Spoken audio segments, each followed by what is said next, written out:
জনগণের ম্যান্ডেট পাওয়া সরকারকে সময় দিতে চায় না একটি গোষ্ঠী। মৌলভীবাজারে বললেন প্রধানমন্ত্রী, উন্নয়ন অব্যাহত রাখতে ষড়যন্ত্র রুখে দেওয়ার আহ্বান। যারা বলে যে সরকারকে সময় দেওয়া যাবে না, তারা কি জনগণের স্বার্থে কথা বলছে না নিজেদের স্বার্থে কথা বলছে? নিজেদের স্বার্থে কথা বলছে। সীমান্তের স্পর্শকাতর পয়েন্টে কাঁটাতারের বেষ্টনীর পরিকল্পনা বিবেচনাধীন সংসদের স্বরাষ্ট্রমন্ত্রী। ভারত থেকে মুসলিমদের জোরপূর্বক ঠেলে দেওয়ার অভিযোগ হিউম্যান রাইটস ওয়াচের।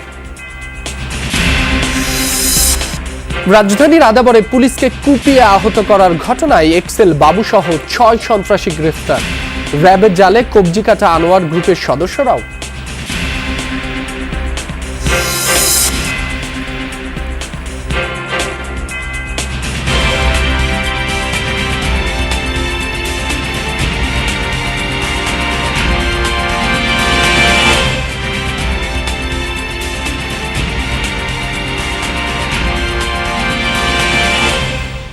যমুনা নিউজে আমন্ত্রণ। আপনাদের সঙ্গে আছি মাসুম রাব্বি। এতক্ষণ শিরোনাম দেখছিলেন।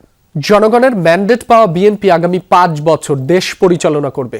যারা সরকারকে সময় দিতে চায় না, তারা নিজ স্বার্থে জনসাধারণের বিপক্ষে অবস্থান নিয়েছে। মৌলভীবাজারে ফ্যামিলি কার্ড ও দুস্থ এবং অসহায় মানুষের মাঝে আর্থিক সহায়তার চেক বিতরণ অনুষ্ঠানে এ কথা বলেছেন প্রধানমন্ত্রী তারেক রহমান। বলেন, গত এক যুগের আন্দোলনে বিরোধী দলের কাউকে কোথাও দেখা যায়নি। সহকর্মী আফরোজ আহমেদকে সাথে নিয়ে বিস্তারিত জানাচ্ছেন মাহবুবুর রহমান রিপন। ক্যামেরায় ছিলেন আহমেদ শাহিন। প্রধানমন্ত্রী হিসেবে দায়িত্ব নেয়ার ৪ মাসের মাথায় ভোটের আগে দেয়া প্রতিশ্রুতি পূরণে দুপুরে শ্রীমঙ্গলে পৌঁছান তারেক রহমান। চায়ের রাজধানীতে সরকার প্রধানের আগমন উপলক্ষে বৃষ্টি উপেক্ষা করে জনসভাস্থলে জড়ো হন দলীয় নেতাকর্মী আর হাজারো চা শ্রমিক। প্রতিশ্রুত ফ্যামিলি কার্ডের ৩য় পর্যায়ের উদ্বোধন ঘোষণা করেন প্রধানমন্ত্রী। আর্থিক সহায়তার চেক তুলে দেন সুবিধাভোগীদের হাতে। আর্থিক অনুদান পেয়ে আবেগ আপ্লুত হয়ে পড়েন স্থানীয়রা। বলেন, বিগত সময়ে তাদের উন্নয়নে তেমন কোনো উদ্যোগ নেওয়া হয়নি। আমাদের যে গরিব মানুষের জন্য করেছেন ওটাই খুশি। আমিও খুশি যে আমার সংসারে আয় উন্নতি হয়, সন্তানদের লেখাপড়া ও মানুষ করব। আল্লাহ ওনার বালা করুন। এই ফ্যামিলি কার্ডের উদ্যোগ আমি অন্য কোনো কাজে ব্যয় করব না। আমার বাচ্চাদের লেখাপড়ার খরচ ব্যয় করব। এ সময় প্রধানমন্ত্রী বলেন, বর্তমান সরকার জনগণের সরকার। জনগণ আর দেশের উন্নয়নই একমাত্র লক্ষ্য। জানান, আগামী ১ বছরের মধ্যে সকল নারী চা শ্রমিক পরিবারের কাছে ফ্যামিলি কার্ড পৌঁছে দেওয়া হবে।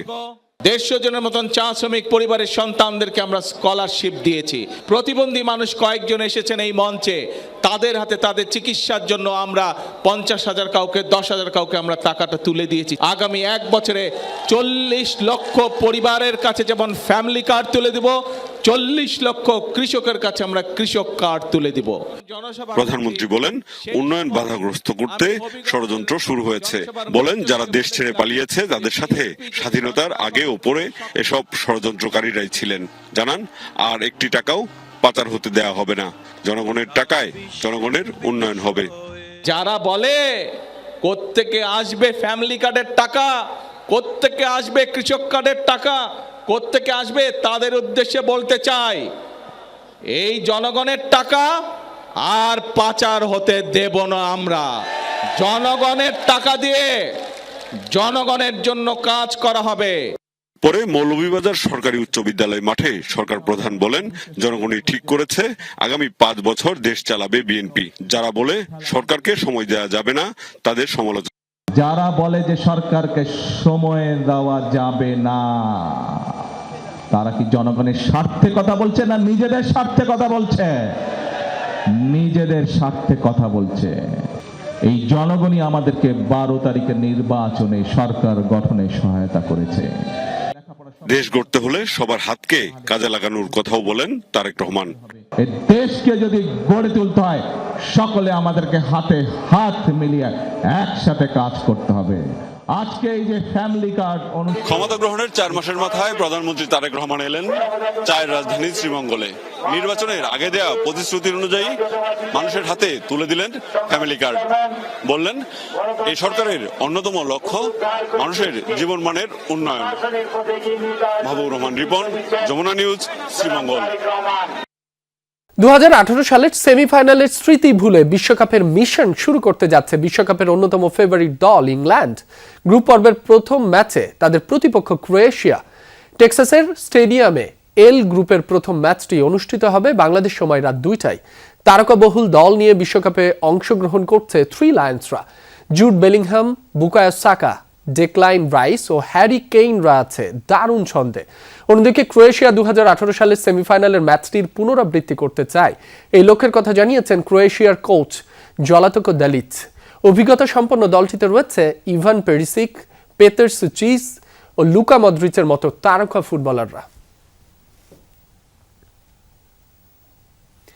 আলজেরিয়াকে হারিয়ে বিশ্বকাপ মিশন শুরু আর্জেন্টিনার। আলবিসেলেস্তাদের এমন জয়ে যেন উৎসবের কেন্দ্রবিন্দু ছিল ঢাকা বিশ্ববিদ্যালয় এলাকা। বাঁধ ভাঙা উল্লাসে ভাসেন ভক্ত সমর্থকরা। এমন পারফরমেন্সের ধারাবাহিকতা রেখে এবারের বিশ্বকাপও নিজেদের করে নিবে আর্জেন্টিনা, সে প্রত্যাশা লাখো সমর্থকের।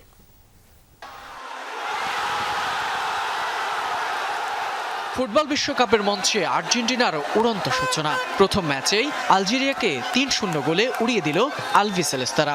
দলের 3টি গোলে করেছেন লিওনেল মেসি, তুলে নিয়েছেন দুর্দান্ত এক হ্যাট্রিক।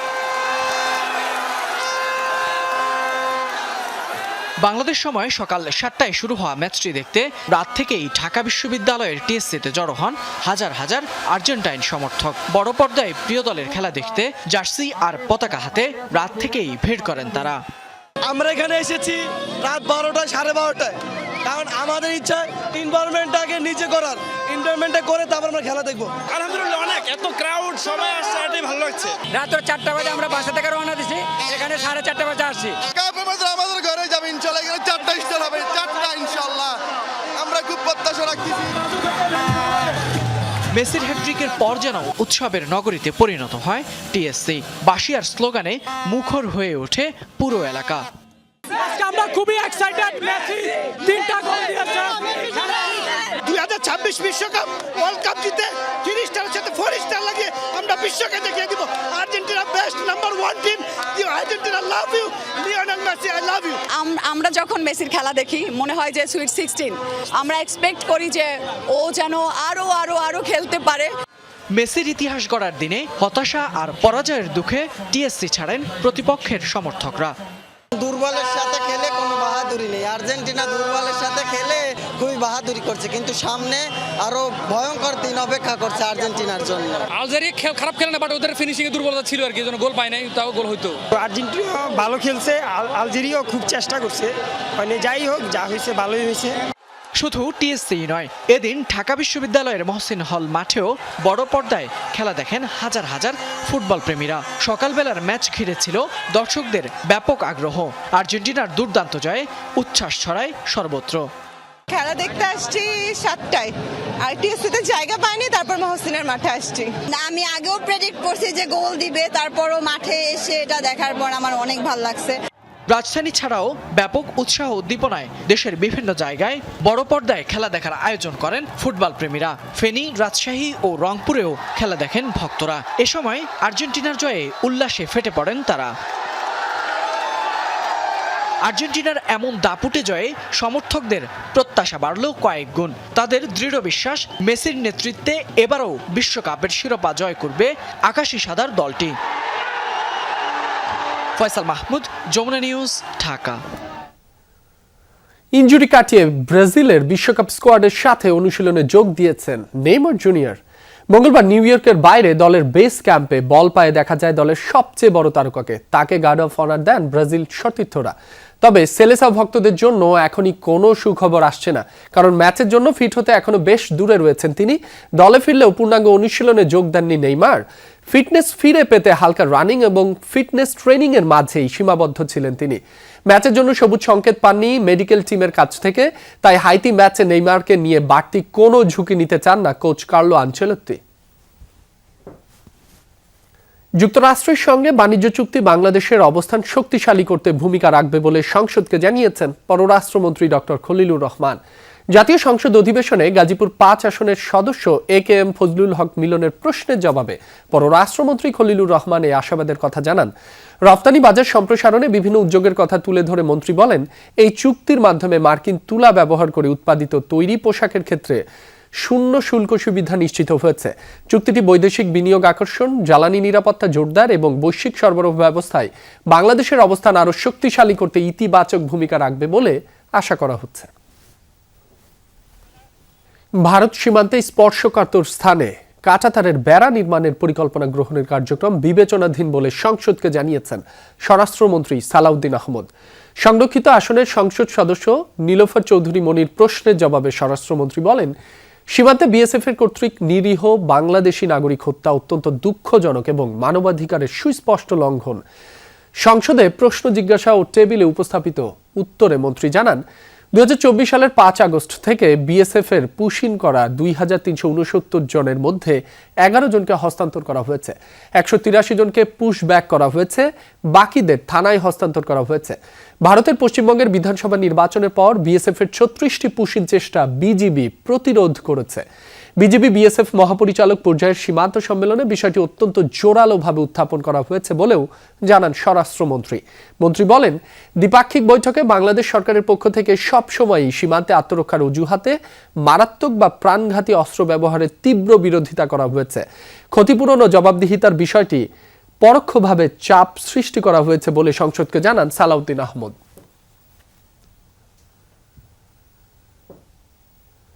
ভারতের পশ্চিমবঙ্গে মুসলিমদের জোরপূর্বক বাংলাদেশে ঠেলে দেয়া হচ্ছে, এমন অভিযোগ আন্তর্জাতিক মানবাধিকার সংস্থা হিউম্যান রাইটস ওয়াচের। সংস্থাটির দাবি, যথাযথ আইনি প্রক্রিয়া ছাড়াই বহু মানুষকে বাংলাদেশি অনুপ্রবেশকারী আখ্যা দিয়ে সীমান্তে নিয়ে যাওয়া হচ্ছে। বাংলাদেশ সীমান্তরক্ষী বাহিনী তাদের প্রবেশে বাধা দিলে অনেক পরিবার দিনের পর দিন আটকা রয়েছে দুই দেশের সীমান্তের জিরো লাইনে।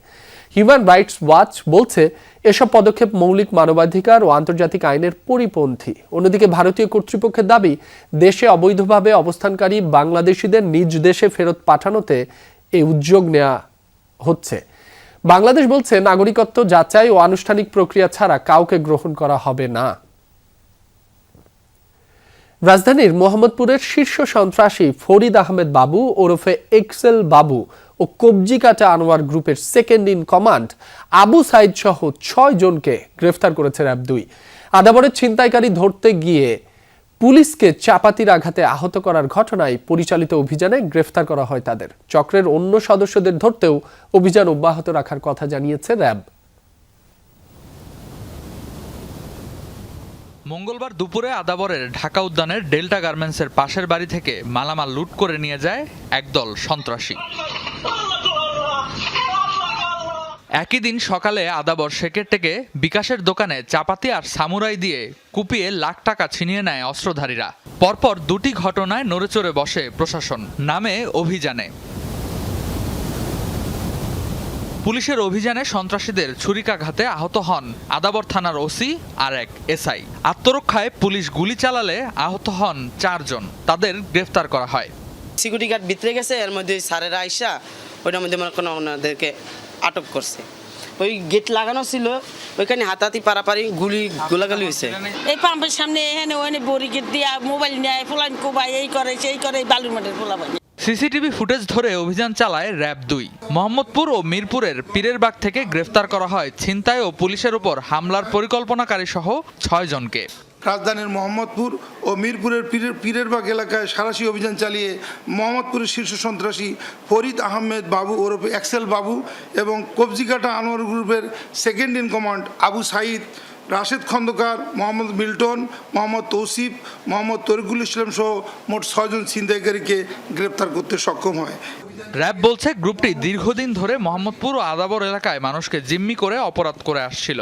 আমাদের কাছে তথ্য আছে, সে কবজিকাটা আনোয়ার গ্রেপ্তারের পর পুরো এই নেক্সাসটার কিংপিন হিসেবে সে কাজ করছে।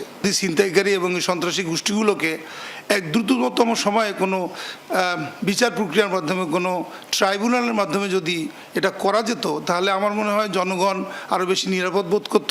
গ্রেফতারকৃতদের বিরুদ্ধে অস্ত্র ও পুলিশের ওপর হামলার দায়ে আইনি প্রক্রিয়া চলমান।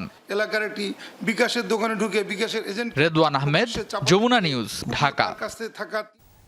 রাজধানীর মিরপুর 12 এলাকায় কিশোর গ্যাংয়ের 3 সদস্যকে আটক করেছে র্যাব। র্যাব 4 জানায়, সম্প্রতি এলাকায় আধিপত্য বিস্তারকে কেন্দ্র করে এই গ্রুপটি মারামারি, ছিনতাই, চাঁদাবাজি সহ নানা অপরাধে জড়িয়ে পড়ে। পূর্বশত্রুতার জেরে একজনকে দেশীয় অস্ত্রের ভয় দেখিয়ে মারধরের অভিযোগও পাওয়া গেছে। গোয়েন্দা তথ্য ও প্রযুক্তির সহায়তায় অভিযান চালিয়ে তাদের অবস্থান শনাক্ত করে আটক করা হয়। পরে তাদের থানায় হস্তান্তর করা হয়েছে। র্যাব বলছে, কিশোর গ্যাংয়ের বিরুদ্ধে এ ধরনের অভিযান অব্যাহত থাকবে। ময়মনসিংহে স্বামীকে বেঁধে স্ত্রীকে ঘর থেকে তুলে নিয়ে সংঘবদ্ধ ধর্ষণের অভিযোগ উঠেছে। মঙ্গলবার মধ্যরাতে গফরগাঁওয়ের কুরচাই গ্রামে এ ঘটনায় বুধবার থানায় অভিযোগ দায়ের হয়েছে। গৃহবধূর মা মামলার বাদী। স্বজন ও স্থানীয়রা জানায়, ওই গৃহবধূ বাবার বাড়িতে স্বামী ও 3 বছরের ছেলেকে নিয়ে বাস করতেন। মঙ্গলবার মধ্যরাতে 7 থেকে 8 জনের একদল দুর্বৃত্ত মুখে কাপড় বেঁধে ঘরে প্রবেশ করে। এ সময় স্বামীকে বাঁচাতে গেলে দুর্বৃত্তরা ওই গৃহবধূকে জোর করে তুলে নিয়ে সংঘবদ্ধ ধর্ষণ করেন। পরে স্বজনরা গিয়ে গৃহবধূকে উদ্ধার করে। পুলিশ বলছে, গৃহবধূর স্বাস্থ্য পরীক্ষা ও চিকিৎসার জন্য ময়মনসিংহ মেডিকেল কলেজ হাসপাতালে পাঠানো হয়েছে। তদন্ত করে জড়িতদের বিরুদ্ধে ব্যবস্থা নেওয়া হবে। বাগেরহাটের মোংলায় কুমিরের আক্রমণে সেলিনা বেগম নামের এক নারী মারা গেছেন। বুধবার বিকালে জয়মনি এলাকার শ্যালা নদীতে জাল দিয়ে মাছের পোনা ধরার সময় কুমির তাকে আক্রমণ করে। এ সময় তার সঙ্গে আরো 2 নারী জেলে ছিলেন। তখন হঠাৎ একটি কুমির সেলিনাকে টেনে নিয়ে যায়। পরে অপর 2 জেলে জালের লাঠি দিয়ে কুমিরটিকে আঘাত করে। এক পর্যায়ে সেলিনাকে ছাড়াতে সক্ষম হন তারা। তবে ততক্ষণে মারা যান সেলিনা বেগম। দেশের রাজনীতি এখন আর জনসেবার জায়গায় নেই, এটি লাভজনক ব্যবসায় পরিণত হয়েছে, এমন মন্তব্য করেছেন সুজন সম্পাদক ডক্টর বদিউল আলম মজুমদার। বলেন, নির্বাচনের পর ক্ষমতাসীনদের সম্পদ বৃদ্ধির প্রবণতা রাজনৈতিক সংস্কৃতির অবক্ষয়েরই প্রতিফলন। নর্থ সাউথ বিশ্ববিদ্যালয়ে আয়োজিত বাংলাদেশের রাজনীতিতে অর্থের প্রভাব দিন দিন কতটা বিস্তৃত হচ্ছে, দলীয় অর্থায়নের স্বচ্ছতা ও জবাবদিহিতা কতটা আছে শীর্ষক আলোচনায় এসব কথা বলেন তিনি। আলোচনায় অন্যান্য বক্তারা বলেন, অর্থের আধিপত্য রাজনীতিকে জনসেবা থেকে সরিয়ে ব্যবসা কেন্দ্রিক ব্যবস্থার দিকে নিয়ে যাচ্ছে। সেমিনারে মূল প্রবন্ধ উপস্থাপন করেন যুক্তরাজ্যের নটিংহ্যাম বিশ্ববিদ্যালয়ের সহযোগী অধ্যাপক ডক্টর ফার্নান্দো কাসেল বার্তোয়া।